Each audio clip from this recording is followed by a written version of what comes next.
ప్రభుత్వం కావాలని వైఎస్ జగన్ కి భద్రత తగ్గించిందని ఆరోపించారు మాజీ మంత్రి బొత్స. ఎన్నికల కోడ్కి జగన్ భద్రత అంశానికి సంబంధం లేదన్నారు. జగన్ కు సెక్యూరిటీ పెంచాలని గవర్నర్ ని కోరామన్నారు. తాము అధికారంలో ఉన్నప్పుడు చంద్రబాబుకి భద్రత తగ్గించామా అని ప్రశ్నించారు బొత్స. భద్రతకి మీద మాకు ఆందోళన ఉంది. ఆ ఆందోళన గవర్నర్ గారి దృష్టికి తీసుకొచ్చాం. వాంటెడ్లీ ఈ ప్రభుత్వం అవి ఇతర చేసి నిన్నటి రోజున జరిగిన పరిణామాలు చేసి ఇబ్బందులు పెట్టాలనే పరిస్థితిని కల్పిస్తుంది. మాకు ఆయన భద్రత మీద మాకు అంతం కాబట్టి దాన్ని కొనడానికి వచ్చాం.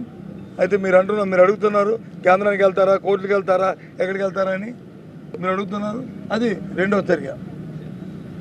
ఫస్ట్ ఈ ప్రభుత్వం వచ్చి గవర్నర్ గారు వచ్చి దిస్ ఇస్ మై గవర్నమెంట్ అని ఆయన మాట్లాడతారు. కాబట్టి మీ ప్రభుత్వంలో జరుగుతున్న పరిణామాలను ఇవ్వండి, చూడండి గవర్నర్ గారు ఎంతవరకు న్యాయమో ఇదా అంటే. ఆయన ఒక్కసారి ఆశ్చర్యపోయాడు, హౌ కెన్ విత్డ్రా అని. దిస్ ది సిచ్యువేషన్ అని చెప్పాం. You ask your people and your officers అని.